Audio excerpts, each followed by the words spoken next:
what happened in the Atlanta Gladiators big press conference last Thursday, and what does it mean for the organization? Let's talk about that and more on this episode of Peach State Puck.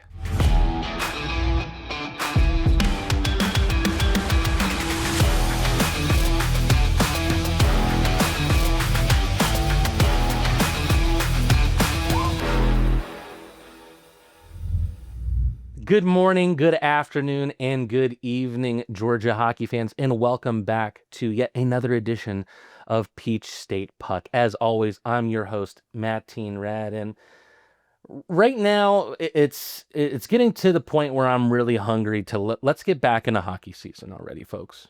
Let's get back to it.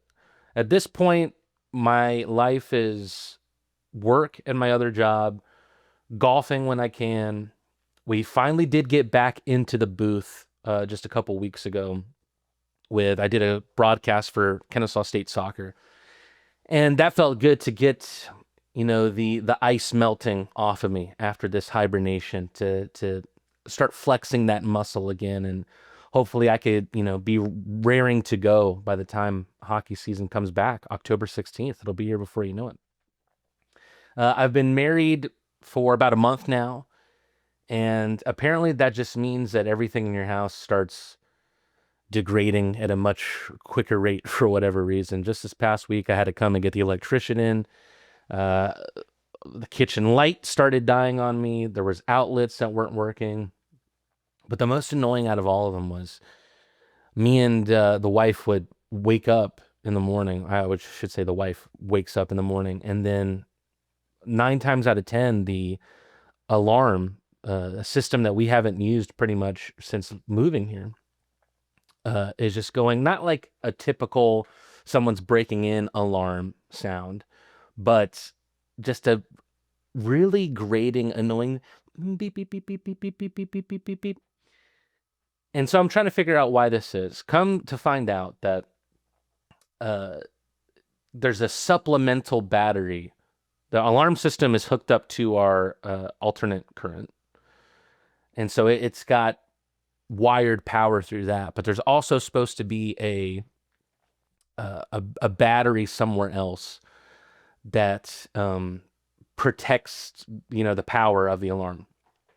And so I go looking for it, and I go looking in the garage downstairs, and I think I find this box. It might be it, but I look further down. It's under the stairs that go from my garage to my kitchen, and I'm thinking, what is that? Obviously golf has become a lot more of my routine lately. I've just picked it up over the last couple months. And I see this red bag with, steel poking out of it. I go ahead and I grab it. I bring it out. It is a set of the oldest golf clubs I've ever seen. They must be, from my research, at least the 90s. I was hoping I found this just expensive relic, but no, it was just a cheap. I think it cost like $20 back then to buy these golf clubs. Who knows what they go for now? And just thought it was interesting. I was like, oh, they feel pretty good. Sometimes golf's a lot about feel. Took them to the range, could not hit them for anything. Could barely get them off the ground. So needless to say, none of those clubs are going into my bag, but needless to say, more weapons at your disposal, not always necessarily a good thing. But that's enough about me for this week's episode. We have a huge Georgia hockey news segment, so let's get into it right now. So much news to talk about in this week's portion of everything going on with our Georgia pro hockey teams. Obviously, the biggest news has everything to do with the Gladiators big press conference, which just happened this past Thursday. And obviously, this is a big reason for the show today. So we're going to break that down fully. We're going to have Glad's Director of Broadcasting and Communications, Guy Chiarenza, on the show as today's guest. Interestingly enough, earlier in the day on Thursday before the press conference, it was announced that the Atlanta Gladiators were trading its leading scorer from last season, Alex Young, to the Rapid City Rush for future considerations. The Calgary native led the team last season with 27 goals, 32 assists, and 59 points in 72 games. But important context to kind of take in here. Young is getting an AHL opportunity with his hometown team, the Calgary Wranglers. So the Glads trade him to the ECHL affiliate and still get something out of it, which what it is exactly, we'll see down the line. The Glads also re-signed Ryan Nolan on August 18th. He had 28 points and a team best plus 10 among Glads forwards last year. This is some exciting stuff. An active week for the Savannah Ghost Pirates, to say the least. They acquired Reed Pabich from the Fort Wayne Comets in exchange for D-man Noah Carroll. Pabich made his pro debut last year and recorded 1 goal and 3 assists in 10 games with Fort Wayne last year. Played a ton of collegiate games with the University of Maine and Sacred Heart University. Ghost Pirates also re-signed Alex Krause and added Coast vet Noah Gansky. But the biggest piece of news for the Ghost Pirates, you guys know how much I've been excited about the Ice Cove project that's being built in Port Wentworth, and now they officially have ice. Crews laid down ice on the $30 million facility, and now we officially have an opening date. What better date than September 12th, 9/12 being the Savannah area code, the 912 rather. It's finally coming together, and now let's see what comes of it when it's actually being put to use. So you can go ahead and RSVP now for that ribbon cutting ceremony on September 12th. Make sure you visit the Savannah Ghost Pirates website. Now we go into the SPHL with the Athens Rock Lobsters. A couple of big signings as the team continues to take shape under Scott Burt. First of all, a big one. Obviously, we made friends on the show with the Hockey Barn. They were on a couple of weeks ago, and now one of their own, Zach Yoder, signs with the team. He's the second native Georgian who has signed with the team this offseason, coming out of right here in Woodstock. A 6'5", 269 games of ECHL experience player. He's going to be a big addition to really cement the blue line for Athens, which right now, a lot of the signings for Athens have been forwards. We haven't seen too many defensemen come in. He might be the first D-man signing. Athens also teased a returnee that ended up being Joe Mack, who was one of Athens' best rookies last season, had a scoring touch, was elite in the face-off circle. He joins Jesse Lowell, Gleb Bandurkin, and Daniil Glukaryov as returnees for the club. And now the Macon Mayhem, who had a town hall, I believe, for season ticket holders last Tuesday. Nothing earth-shattering from what I saw. Talked about theme nights, announced the signing of Graydon Gottschalk, who had great numbers in Germany's 4th tier over the past couple of years. There were some other house cleaning items too, but from what I saw, mostly synopsis from Macon fans who were there at the event. Not anything too earth-shattering from what I saw. Busy week for the hockey ops in Columbus. The River Dragons and head coach Jerome Bichard have brought in Kevin St. Jacques as associate head coach. St. Jacques has done some scouting for the team in the past and has been behind the bench actually for some playoff games throughout the past few years as well. He's a former NHL draft pick by the Chicago Blackhawks back in 1991. Never appeared in the show, but had a lengthy playing career kind of all over the place. And then after coaching in the juniors for quite some time, he brings his experience now to the pro level. The River Dragons also added longtime Huntsville Havoc goaltending coach Brett Schaefer as director of goaltending. He helped the Havoc win a championship back in 2019. And then also on the subject of goalies, former Columbus goalie Brandon Billy has returned as director of scouting. He previously helped identify players such as Ryan Hunter, Nathan Balkwell, and the Texmo brothers. But the big piece of news this last week in the hockey world of Georgia was the Gladiators' big press conference. And luckily, we have the man who was at the center of it all, the MC for that press conference, director of broadcasting and communications for the Atlanta Gladiators, Guy Chiarenza. Let's go ahead and get right into that interview. My guest today is entering his second season as the Atlanta Gladiators play-by-play broadcaster and director of communications. And on Thursday night, he had a front row seat as the organization unveiled a return to the look that so many Glads fans fell in love with years ago. He served as MC for the team's big press conference at Gas South Arena. Guy Chiarenza, welcome to Peach State Puck. Thanks so much for joining me today, brother. Oh, thanks for having me, Matteen. Happy to be on. Well, let's start off. I'm sure a lot of fans that are joining us will have watched the press conference either digitally or in person.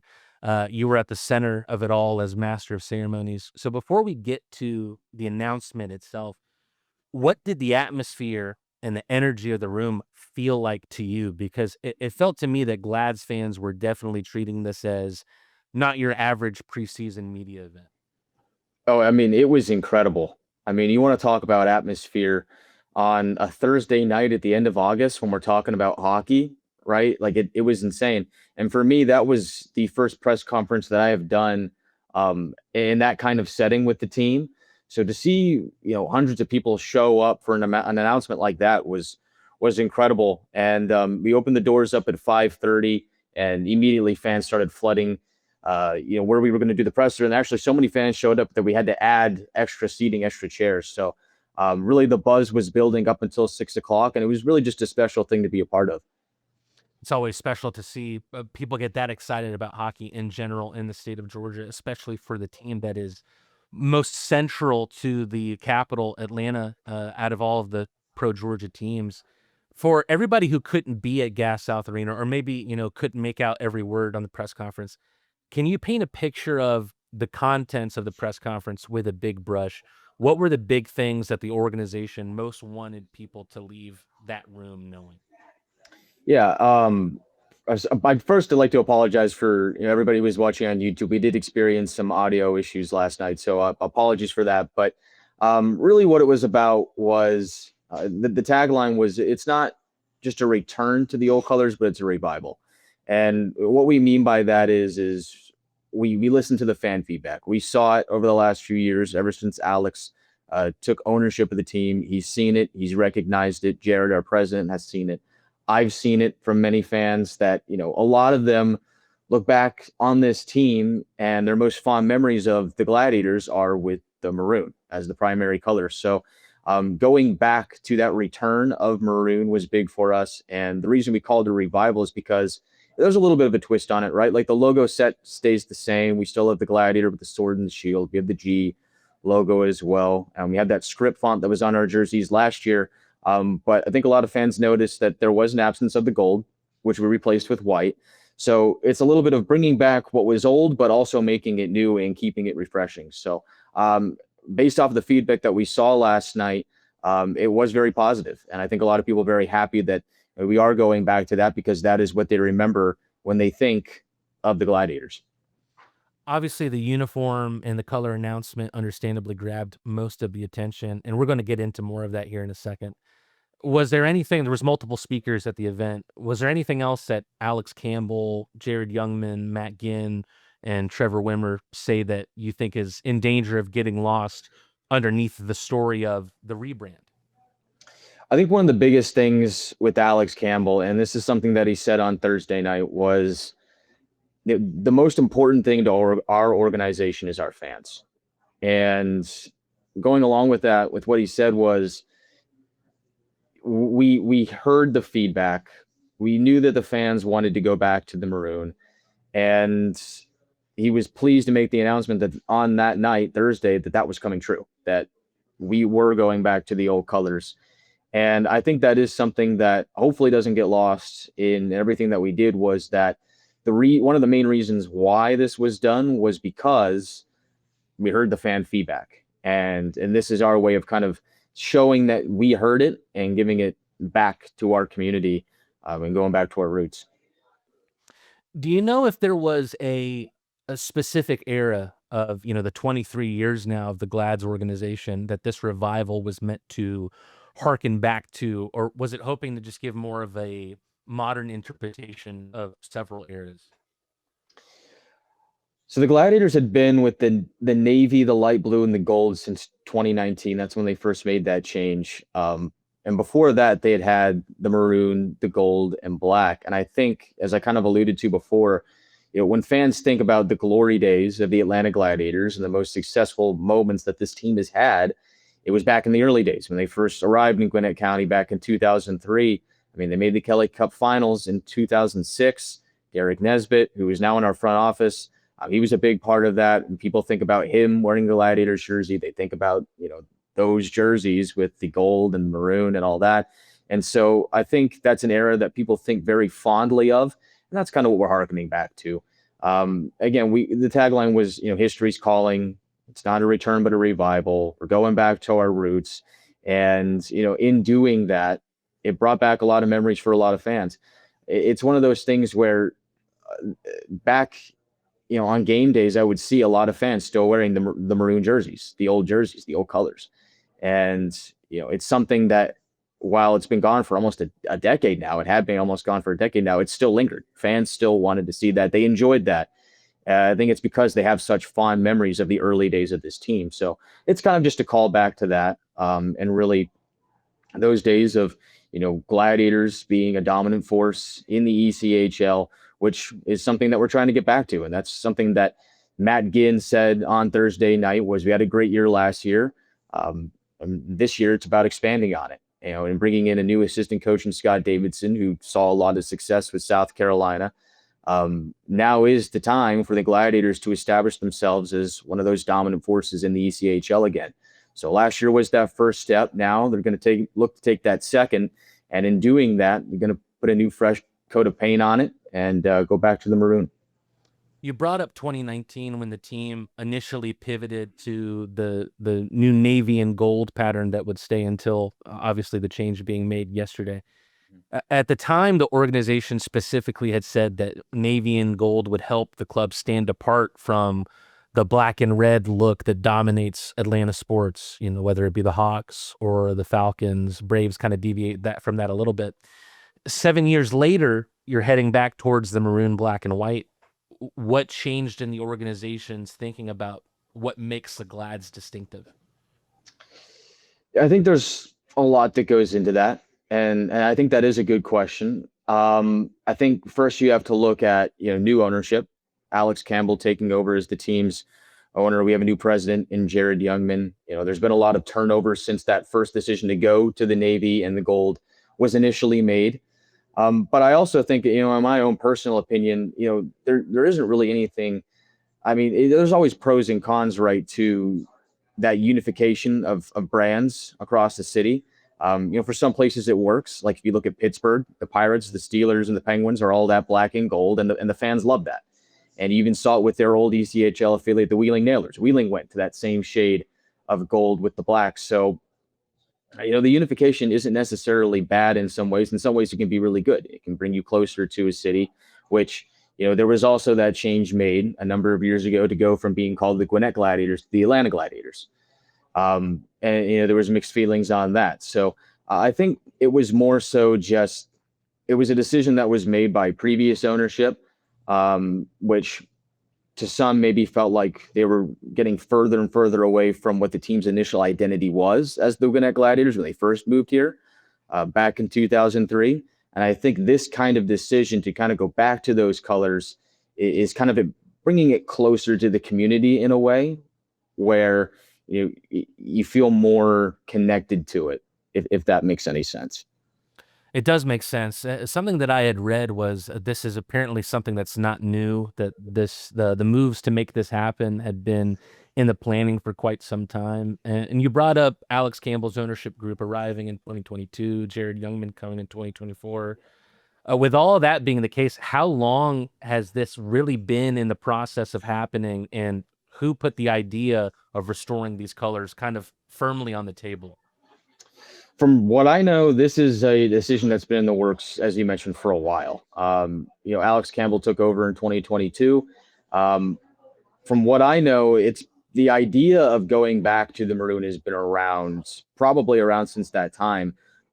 It's been something that's been set in motion ever since I got here last year, and had to keep secret for all of the last year where we were preparing to make this change. So it's something that's been in the works for a while. It's something that the team had been putting together over the course of some time because you want to get it right. You want to put all that stuff together and make it something that people are going to enjoy, where it's not quickly thrown together. It's not just to please a certain group of people. It's to do it because we want to do it and we want to do it right. So it's been in the works for a few years now, and now we're finally able to take the tarp off of it and show everybody what we've been working on.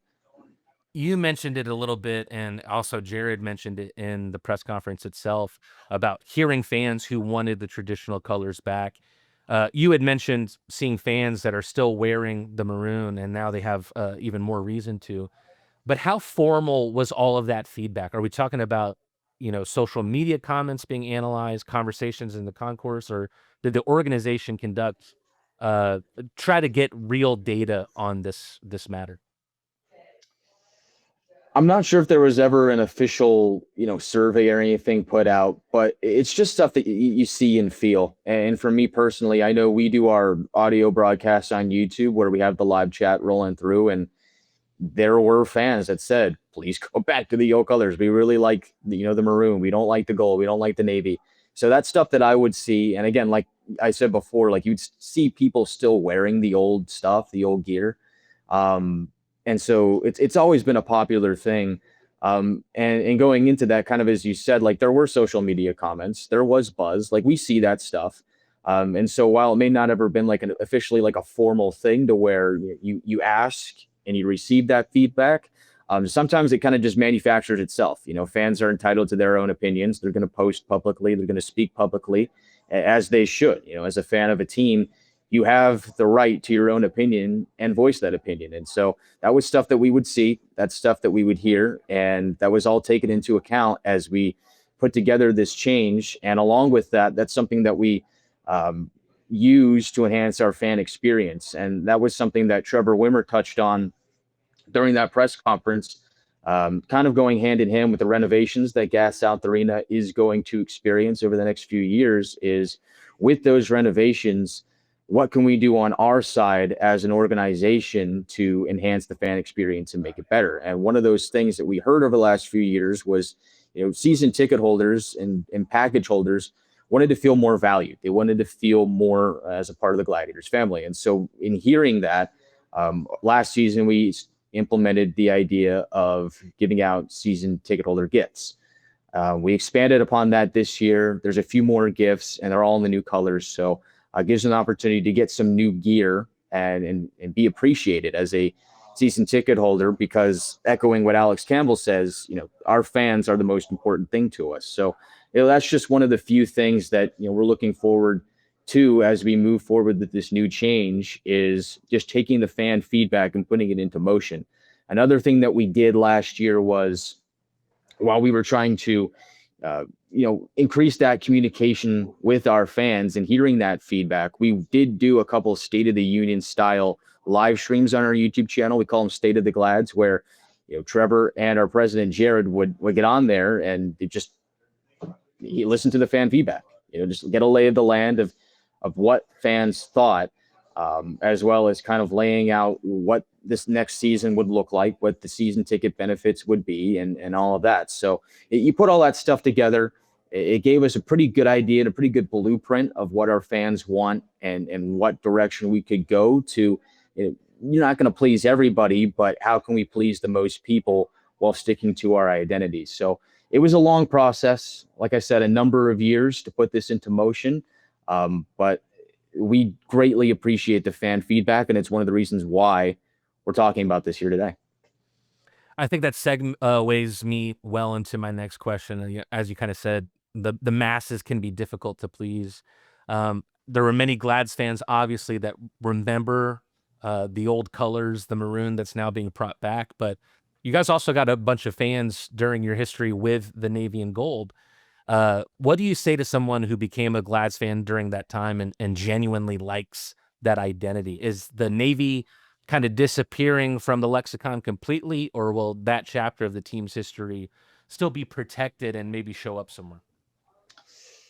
I think the true answer to that question may be above my pay grade, but yeah, never say never. I think you see it happen in sports where teams have two different identities throughout the course of their history. They've been around for a long time. The Gladiators are one of the longest remaining teams from the origins of the ECHL. They're one of the originals, but out of all the teams in the ECHL, they've been around longer than most. And you kind of see that at the NHL level too. I mean, some that come to mind are the Buffalo Sabres, have obviously the blue and the gold. but they also have the black and the red from the Go Ahead days. And you see two divided groups of their fan base, where some really like the red and the black, and some really like Yeah. the blue and the gold. So I mean, could we see one day where the Gladiators do an alternate with the blue and the gold?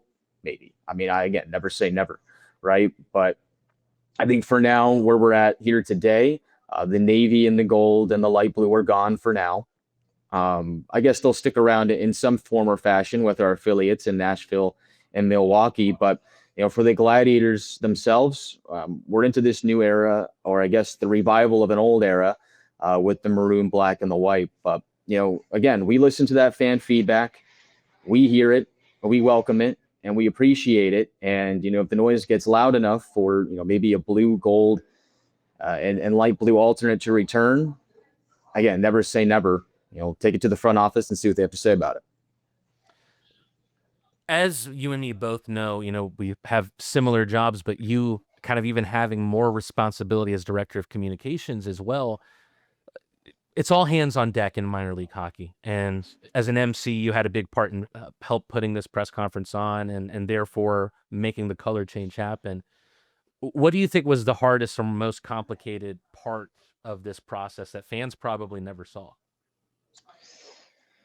That's a good question. A lot of the branding switches behind the scenes, I think, was tough, and it was tough to keep it a secret for at least for me over a year. For some, it was longer than that. Just putting all the tiny details together, like our marketing team and our graphics team did a great job of revamping the website to the new colors. Everybody in between, just working on the jerseys and everything that goes into that, because there's a lot. There's a lot of little things that you don't necessarily think about that need to be changed, that have the old colors on it that now need to be changed. So there's a lot that goes into it. And as far as the press conference goes, which was really where my main focus was, is how do we convey the right message? How do we get what we want to get across? And I feel like we were able to do that on Thursday, with the central focal point being we heard the fan feedback, and we're moving in the direction because we heard that, and we're very proud to be doing so. And as we mentioned before, it's a lengthy process, and because it was so difficult, it took a lot of time. The organization is using this word revival, and last season felt like a hockey revival as well. 44 wins, first playoff appearance since 2022, and the first playoff win in 13 years. Number one, would this have always happened, this color change, if maybe last year wasn't as successful as a season for the Glads? And how beneficial is this change happening to kind of, reconfigure what the identity is as success came for the on ice product this past season? I think it was always going to happen, around this time. It was something that was put into motion a while ago, and it was only a matter of time before it happened. And this is when it ended up being. Tremendous amount of credit goes out to Matt Ginn and what the team on the ice was able to do last season. It really was one of the best years in franchise history, and really the best season for the Gladiators in quite some time. As you mentioned, the first playoff win in 13 years, and it was incredible to be a part of. And I know the fan base enjoyed that; they loved it. And you used that word revival in that sense, and it kind of felt that way. Fans were happy with the on ice product. There was a buzz around the building, and fans were just happy to see playoff hockey again, and really playoff hockey at Gas South Arena, which I think they felt like was kind of robbed from them the last time the Gladiators made the playoffs, where they had to play all 4 games of that series against Jacksonville. So I think for the Gladiators now, yes, it's kind of a play on to the glory days of the franchise with the Maroon coming back. But as I mentioned before, with Matt Ginn and the Gladiators, it's about taking that next step. It's about becoming one of those heavyweights, not just in the South Division, but in the ECHL again. And they made a great step in that last season.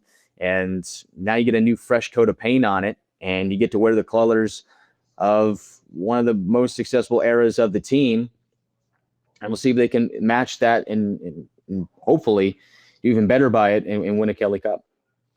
When the press conference was put into place and announced on social media, I had made a guess here on the show what I thought it was going to be, and I was off the mark. I really thought it was going to be something larger about the hockey heritage events that are lined up for next season, just because I think, like a lot of people, the history of hockey is so important. And I think the Gladiators, too, have become, in a way, kind of a curator for Atlanta hockey history in their own right.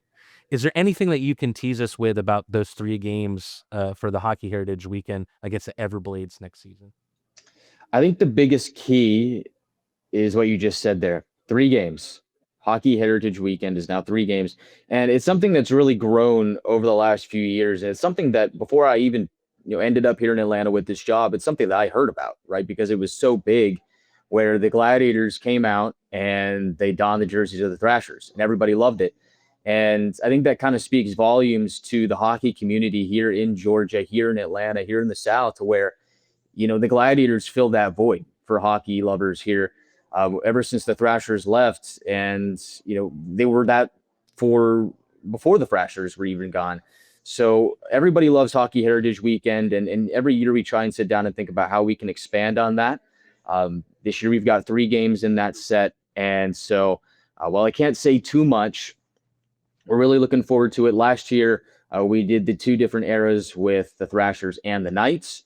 Or 3 nights now, you got an opportunity to do something else. So that's all I'll say about that. But we're trying to make it bigger and better, and really try and diversify it if we can. And that's probably all I should say for now. But I think fans really should get their tickets for that weekend because it's going to be very special.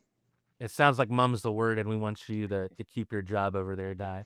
Before we let you go, look, you're now a part of Georgia's hockey landscape. You grew up in Utah, and now you're working in Georgia. 2 places that maybe outsiders might not immediately associate with hockey. What have you learned about hockey fans in markets like these that people from traditional hockey areas sometimes misunderstand? It's something that continues to amaze me every single time I step foot in Gas South Arena, just how passionate the fans are here in Atlanta. And I think as someone who's from Utah, where even that area has exploded with the big hockey boom, with what the Mammoth were able to do, and the Grizzlies before them, um, people don't necessarily think of the South as a big hockey market where it's filled with passionate fans who love hockey, but it is. And you don't have to look very far to see them. All you have to do is go to a Gladiators a Gladiators game, and you'll see all the fans, and you'll get to experience it firsthand. It's a sport that continues to grow. I think the Olympics played a big part in that this last year, which is going to do awesome things for the sport here in America.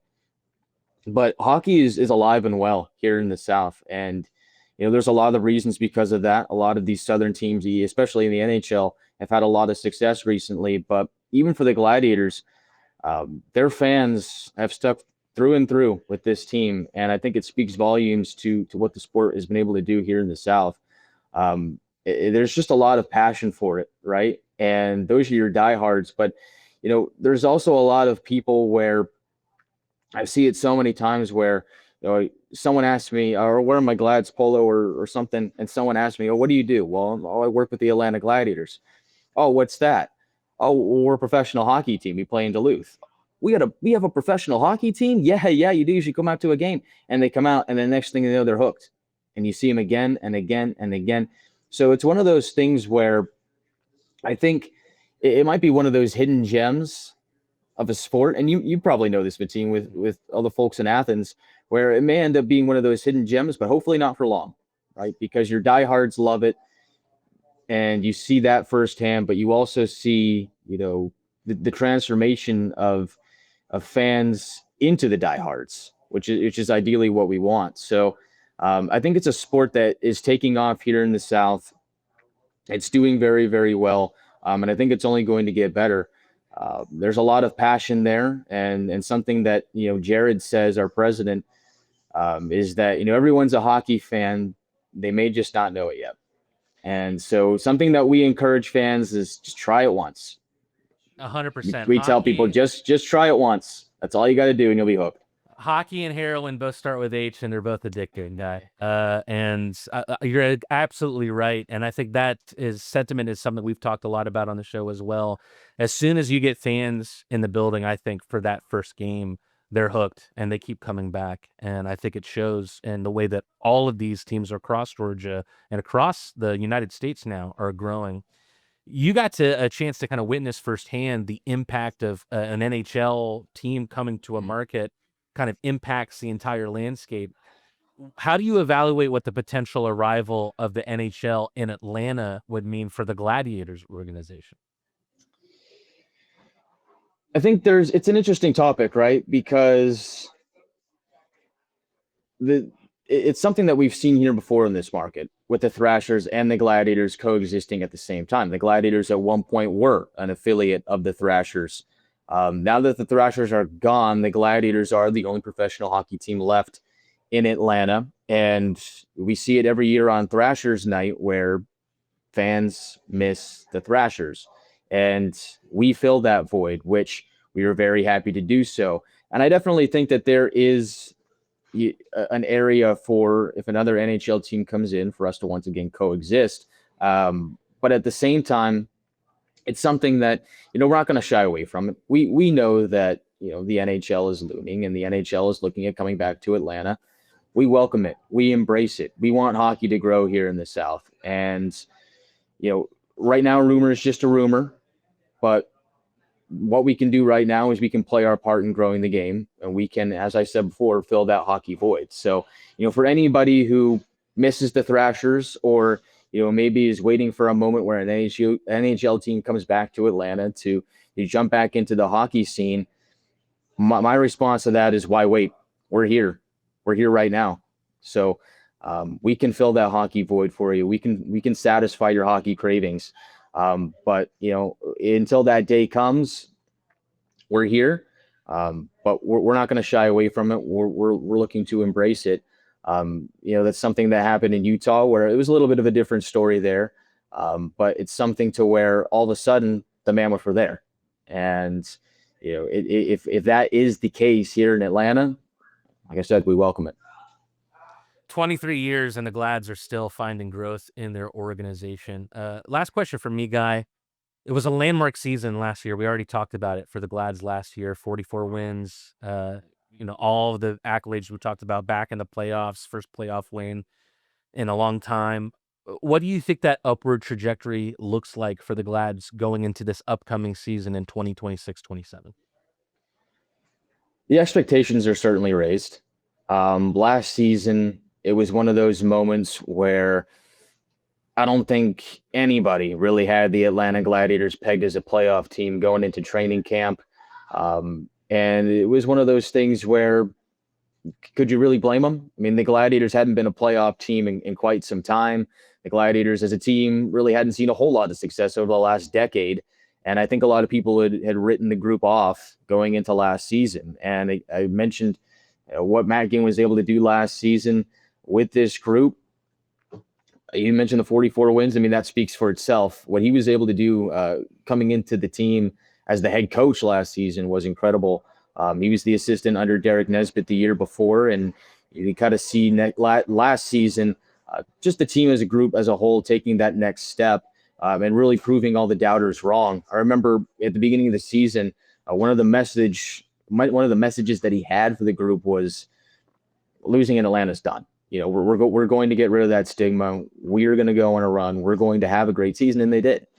And so now this season, the expectations are raised. The bar is higher. And it's always tough to have a winning season. It's always tough to have a great season, especially in the South Division. But it's even tougher to follow that up. And so we'll see if the Gladiators are able to do that this season. But now they know what the expectation is, and the expectation is to win. And the Gladiators got to that first step of making the Kelly Cup playoffs. And now this year they're looking to go a little bit further. So it's one of those things where we've got a lot of faith in Matt Ginn. We've got a lot of faith in the hockey ops department. And seeing these player signings roll in, which we do live on our YouTube channel, has been very, very exciting because there's a buzz in the building now. Everybody's looking to see what the Gladiators are going to do next to go even further. So I'm looking forward to this upcoming season, and I think everybody else should be too. The Atlanta Gladiators have a new look, and they will debut that new look on October 17th at Gas South Arena against the Norfolk Admirals. Fans can get tickets and also merchandise with the new colors at AtlantaGladiators.com. Guy, I want to thank you for joining me. It sounds like it's a great advertisement, I think, to get a job with the Atlanta Gladiators, because all I've heard in the background is just laughing. People have a good time. It seems like a great workplace culture over there, man. Yeah, yeah. You listen, we have a good time over here. We love what we do, and that's kind of what you're hearing out there.